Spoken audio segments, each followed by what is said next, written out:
and welcome to another exciting episode of the Career Conversations series here at the University of California, Merced. We are here live, probably edited, from our student producer who's here in the room with us.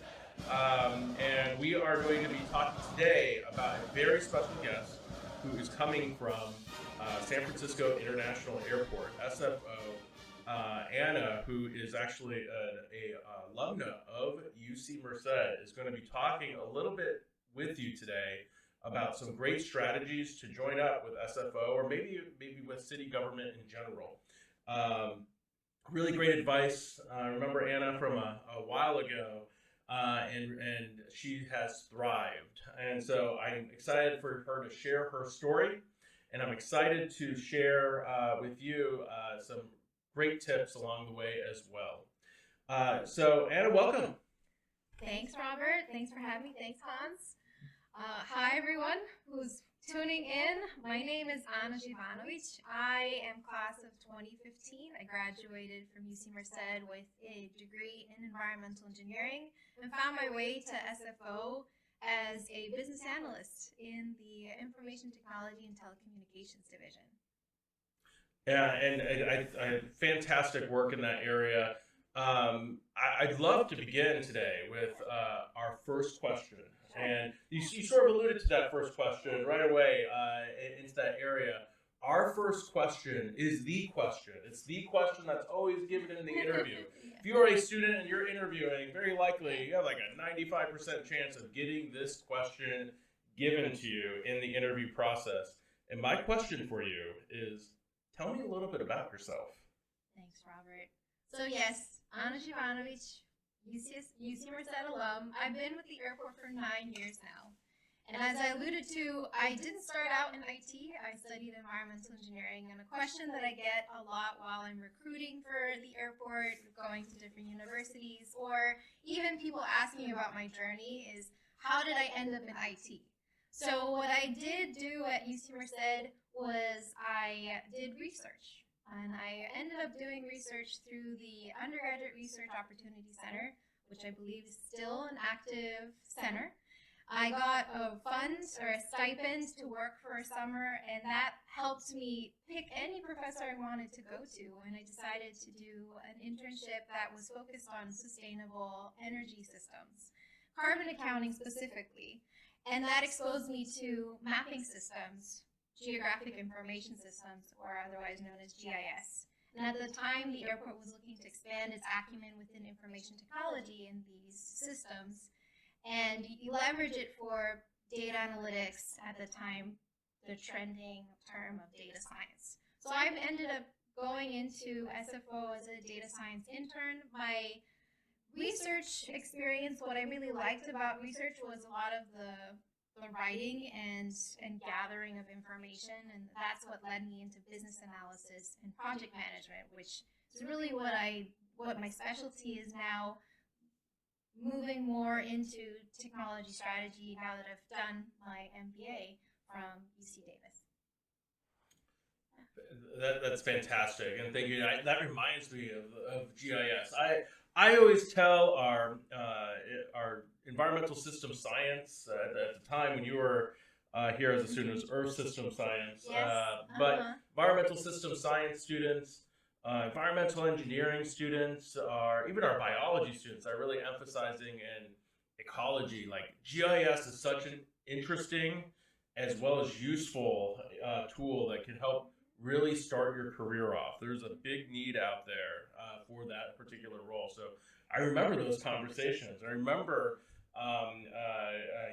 you learning that skill set and how popular you were on the marketplace. You've been in the field for a while. You've been really involved with SFO for a long time. And so this question may really be something that you have great insight into.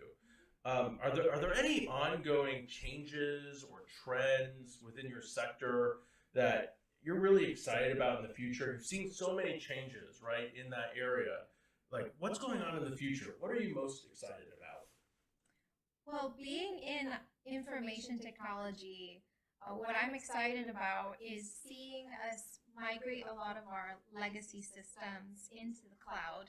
So when I say legacy systems, those can be systems that might be very complex. Some may even still be on some mainframe infrastructure that's very old, but still invaluable. So moving them into more cloud-based and robust systems, being part of that process of in continuous improvement is what I'm really excited for. And that can have impacts on many different levels. So I'll start off in the airport space. So we typically break down airport business cases into what's going on the air side, so all the runways and the planes coming in. So how do we turn around airplanes very quickly? Those could have very old systems tied to them. There could be terminal systems that have to be shared between different airlines. And then there's the landside operations, which is like our taxi operations that we recently migrated from paper-based exchanges of where a taxi should go on the airport property to being a mobile application that helps them be competitive alongside transportation network companies like Uber and Lyft. So that covers the airport space, not inclusive of the administration, how you actually run an airport. So helping out the different businesses. We're kind of like a small city. So it could be the finance division, or it could be digitizing HR. There's still a lot of moving paper around in order to get people processed for the jobs they do.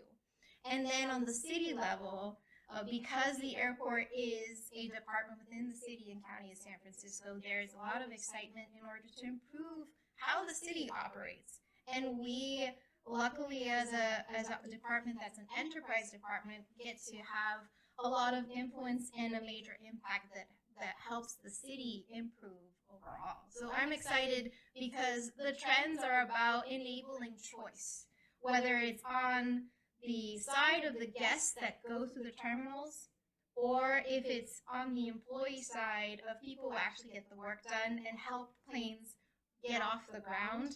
There's so much about enabling choice that requires us to move to more efficient technologies that handle large amounts of data in cloud management, IT management structures. A fantastic overview, and I think that actually gives a good picture of what the future may look like. And a lot of our students actually may be really excited about that. I think I've heard a lot of students that are really interested in diving into those type of managerial issues that are out there. On the idea of those trends, how can our current undergraduate students seeking a career in this area better prepare for these trends in the future? That's a really good question because I think that a lot of it has to do with students being open to exploring different ideas, different ways of problem solving. What I really like about the work I've done at the airport is that I've been able to be in projects where we look at things very high level from a bird's eye view, which resonates when you're in a plane. You're looking at things down to the ground, but then also really diving in. So practicing how you problem solve from different perspectives. And what that also can help any students really is finding how to solve problems from a human aspect, something we call it people first approach, rather than trying to solve so much of those intricate problems from just looking at the systems that may be perhaps outdated or not optimal from those sides. So what I like in my role as a business analyst and a project manager, wearing multiple hats, is everything technology-wise comes down to the people that actually are going to use it.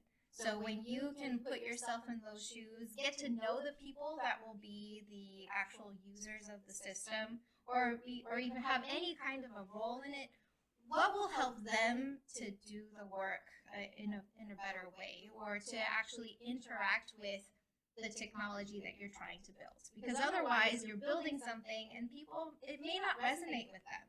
So with students, it's also getting out there and figuring out how you can apply what you're learning from a way that other people will actually benefit from. Awesome. Thank you so much. I think that's really useful advice, and it really can help our students get a good outlook to prepare for those trends. Thank you for sharing. My next question that I have for you is students that really want to enter your space, your particular area. What recommendations do you have for them? For students that I could speak to many different aspects of this, right? So I can speak to how do you get involved in the airport space. You can look at opportunities that are out there. Specifically within my organization, go check out flysfo.com. But we're also, again, a city and county department of San Francisco. So at that same time, if you're interested in how you get engaged when it comes to civil service and community, overall community support, that's also looking at it from that way as well. We're, at the end of the day, we're on the airport level, we're about how do we improve the guest experience and looking at it from that way. But when you're looking at the airport as a department within the city and county of San Francisco, it's about how do you make that community impact? What problems are you solving, or what areas of interest are you finding within the university setting that could really translate? And because I can speak to my own experience, not directly learning anything IT related when I was here at Merced, I still found ways to tell that story or see what that gap was between what the airport was offering with their mission and vision, and what projects, what coursework, research could actually supplement it from a different perspective. Awesome. Great advice. I appreciate it. Our next question is a special question. And if you're a fan of the show, if you've seen multiple episodes of these career conversation podcasts that we host, you know which question is coming next. Of course, I'm asking the ice cream flavor question. And so there's no doubt in anyone's mind that the flavor of bubblegum for ice cream is like a thorn in my side. It irks me to no end. I think it's foul. It's vile. It's disgusting. I just don't get it. You know, I just don't see it.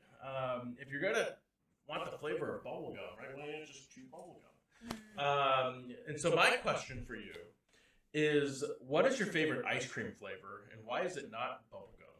Okay, well, that's an interesting question. I'm wondering that there are layers to this question, and somebody could analyze it and figure out that there's more behind the story. But I usually gravitate towards coffee as my flavor of ice cream of choice, and you could think of it in the same way. Why not drink a cup of coffee if you're also not taking bubblegum as the flavor of ice cream that you choose as your favorite? I like it because that means I don't have to have a cup of coffee, but I can still have a sweet treat. And sometimes if there's no option for a cup of coffee or ice cream flavor coffee, there's a type of dessert called an affogato, which is coffee and you put like a different flavor of ice cream in it. So I feel like if you have coffee as an ice cream flavor, then you don't have to do that other option. At the same time, it just Kona coffee flavor reminds me of Hawaii, and it reminds me of being able to travel and sort of get away from everything. So that's what I usually gravitate towards. Yeah, and I appreciate that. It's still like coffee flavor, right? I think that makes sense. Yeah. Bubblegum. I mean, Hans, who's with us here, by the way. Oh, no. He's right over here. Yes. And I have been in debate multiple times. How many times have we been in debate? I don't even know. Like uncountable. Yeah. You can't have bubblegum flavor ice cream. So I'm guessing, Hans, your favorite flavor is bubblegum? No. No? No, it's Okay. not. Maybe it has to do with like find it comforting or something that brings them back a memory of sorts. I don't know. Yeah. It's just something that has come up many times. I will say that on the topic of ice cream flavors and tangential to the travel sector that I'm in, when I do go travel, I try to find like the local ice cream flavor. And like if you travel to Portland, Oregon, the ice cream flavor it is the city of roses. So then when I went to travel there, I think I was there for a conference or just visiting. I wanted to try rose flavor. So whether or not there's a city that has bubblegum flavor as their go-to, I'll probably pass as well. And I don't know if it's a city that. Anyways, I don't want to go through a list of cities that possibly could be a bubblegum flavor ice cream city, but but that's a question that we always love hearing from our guests because it's sort of it's an interesting perspective.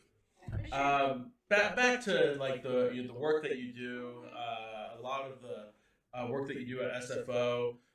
Why do you believe now is the time to work in this sector? Well, first I can say, based on a little bit of marketing research, that the travel sector is going to grow about 6% in the next decade, and that's twice the rate of the actual economy.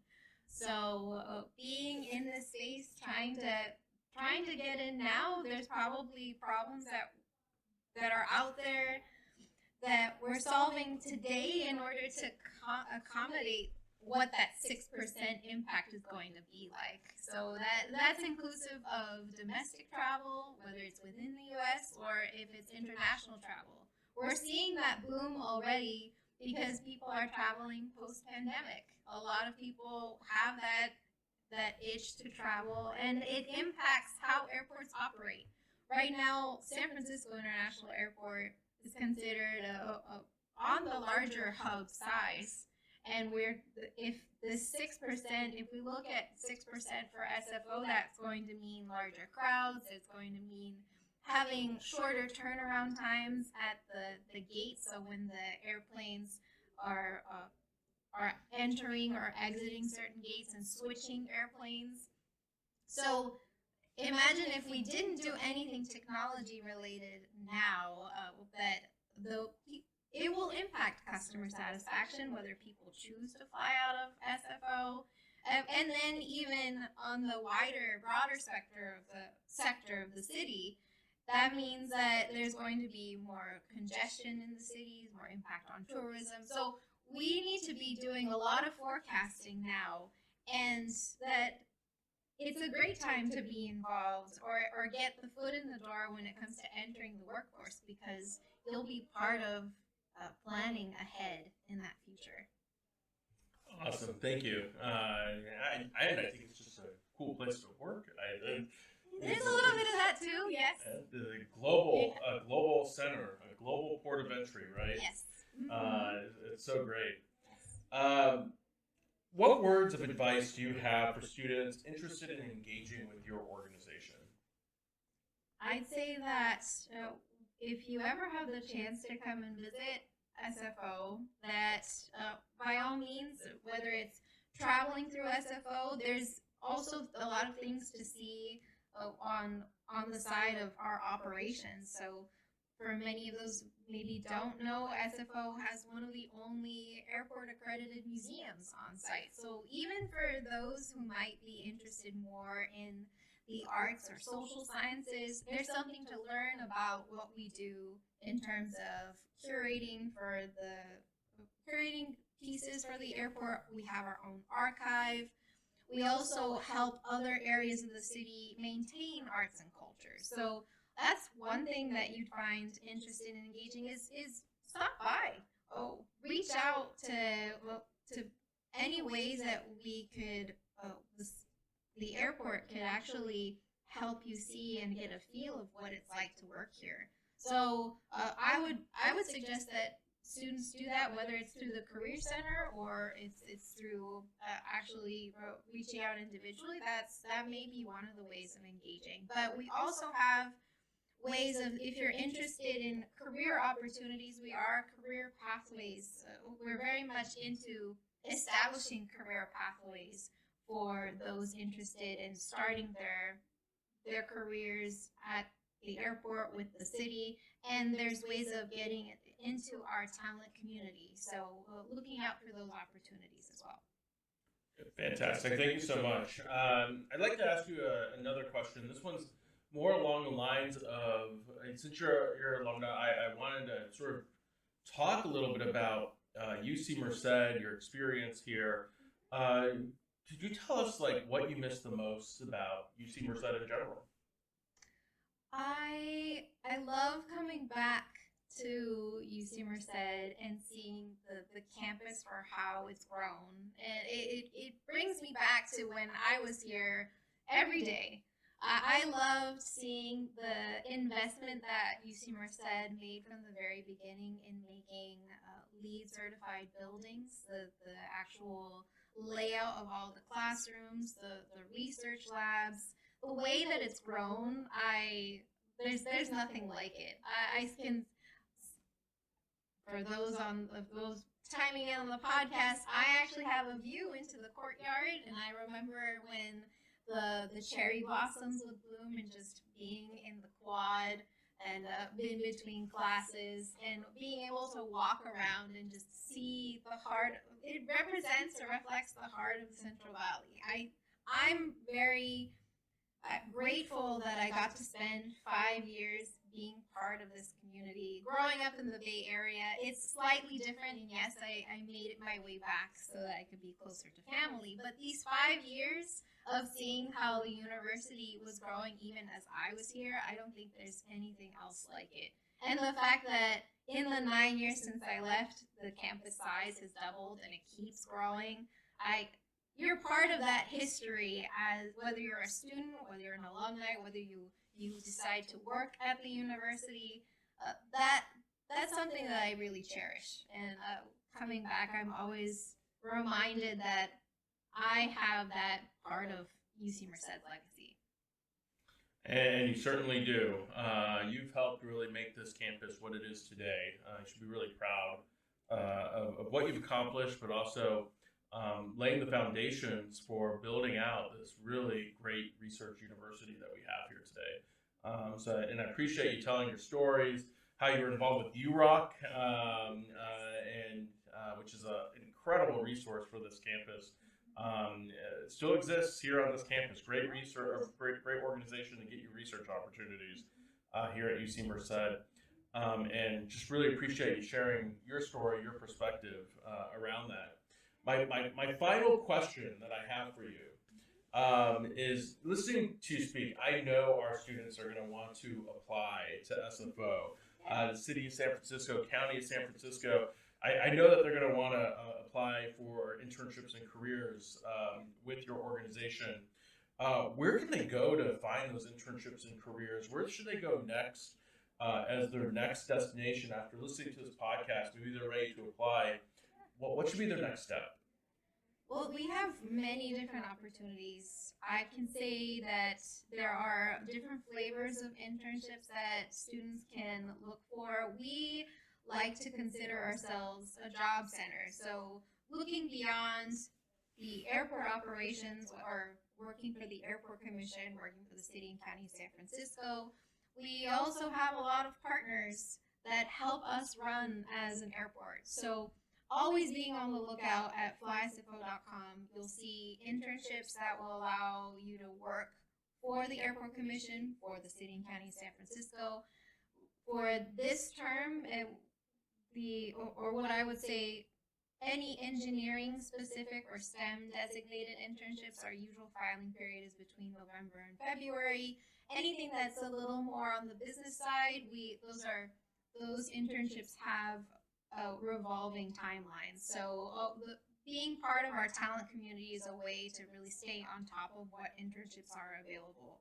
And then there's the city jobs website that gives you looks into city and county San Francisco opportunities, whether those are part-time, full-time. And then flysfo.com, that will give you anything in the airport space, inclusive of some of our partners. Awesome, thank you. And I know our students will want to go out there and start that process up. Appreciate your time here with us today and sharing your stories, sharing your perspectives on working at SFO and the fantastic opportunities that await anyone that is applying to SFO in the future, trends in the area. Any last words, Anna, before the conclusion of the podcast? Well, let me see. What I would say is that I like to share my story and come back to UC Merced because this was one idea that actually became a full-on career. I go back, Robert, to thinking about when this first came up as an opportunity. I think it may have been a week or even maybe a week and a half till the deadline for the city and county of San Francisco the STEM designated internship opportunity the first time I applied. And it was one application for 60 different departments. The airport, I gravitated towards it because I never thought that I could work at an airport. Studying environmental engineering, I thought it'd be taking water samples and analyzing them for the rest of my career, or working in a dry lab. So keeping those perspectives open, that's where I commend you, Robert, for sharing all those opportunities, being persistent with all those happenings emails and what is now handshake emails. I thank you so much, and being open to maintaining those connections. So with students out there, being aware that even if you see yourself in one area of expertise with your majors, that the opportunities can really be endless, and be persistent in the things that you might see yourself have a passion towards, or even have a little spark. You really don't know where that's going to take you, especially in the area of technology. When I say that I work in IT, every day is different for me. And that's what really keeps me motivated to work at SFO. We're working on these different focused areas of infrastructure, data integrations, applications, and cybersecurity. I mean, there's so much that you can do and make an impact that it's really worthwhile to try to explore that and see where it can take you. Thank you, I really appreciate your conversation with us today. And students, be sure to subscribe if you're interested in seeing more updated podcasts in the future. But B, you're about to see an end cap full of other podcasts that we've done previously. Please review, and look forward to seeing you at the next episode of Career Conversations right here at UC Merced. Thank you so much.